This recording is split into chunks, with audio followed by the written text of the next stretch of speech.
Bonjour, je suis Jacques Froissant, bienvenue dans le Shaker d'Altaïd. Aujourd'hui, nous allons parler de la digitalisation de l'information.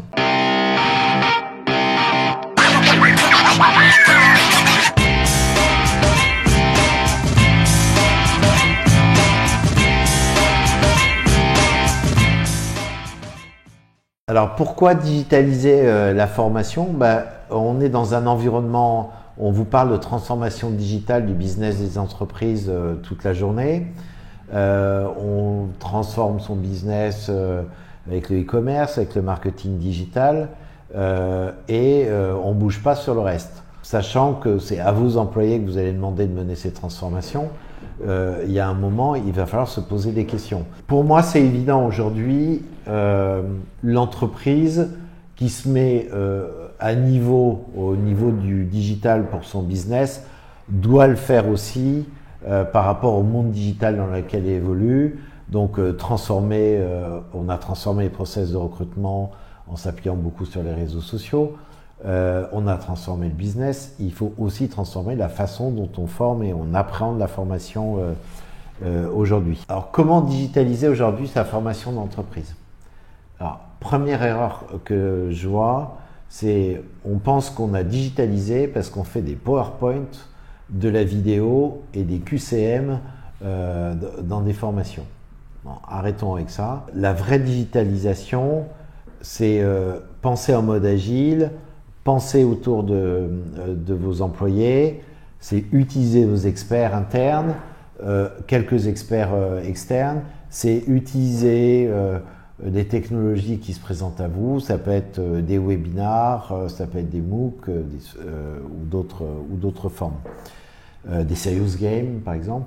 Autre point très important, on a tendance à raisonner aujourd'hui sur la formation par masse. C'est-à-dire, je vais faire l'évaluation de mes besoins de formation après les sacro-saints entretiens annuels d'évaluation. On ne raisonne pas en parcours personnalisé. Aujourd'hui, il faut être human-centric. Il faut développer des parcours de formation qui sont autour de l'individu et qui soient adaptés à ce qu'il est.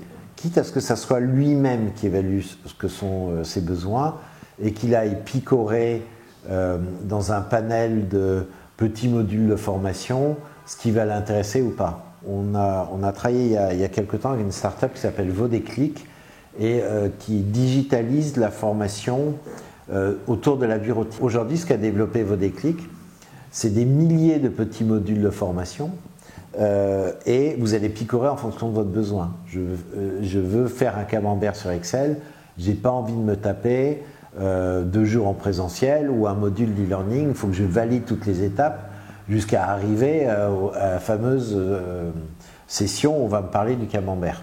Une autre notion quand on digitalise l'entreprise, mais je l'ai déjà un peu évoqué, on va parler d'entreprise apprenante.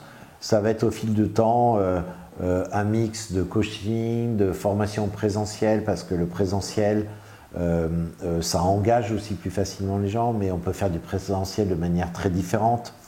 Moi, j'ai eu des exemples d'entreprises où le présentiel est organisé sous forme de barcamp.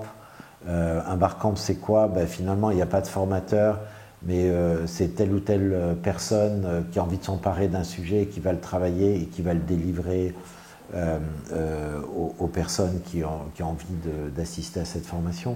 Donc on peut provoquer de l'engagement bien plus fort en présentiel, mais en le travaillant différemment. On peut faire valider un module sans que quelqu'un participe à la formation parce qu'il est à l'aise sur le sujet et qu'il va pouvoir montrer qu'il n'a pas besoin de la formation. Donc c'est vraiment repenser tous ces parcours. Ça n'exclut pas de mesurer, bien au contraire, de mettre en place des mesures d'efficacité, de mettre des objectifs, de vérifier qu'ils sont atteints et de piloter ça de manière beaucoup plus fine finalement que ce qu'on fait quand on le fait en masse. Dernière chose, c'est être agile. On est dans un monde qui évolue beaucoup, c'est en permanence être en mode de test, essayer des choses, mesurer l'efficacité, déployer à grande échelle si ça fonctionne, l'abandonner si ça ne marche plus au bout d'X temps.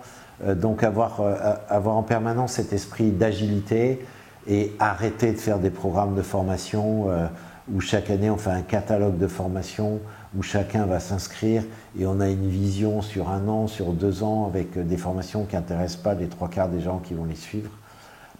Donc repenser tout ça.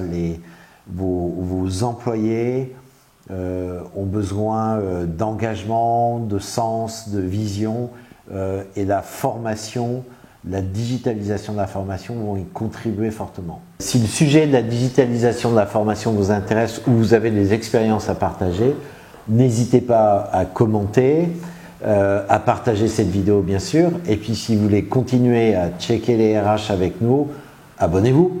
À bientôt.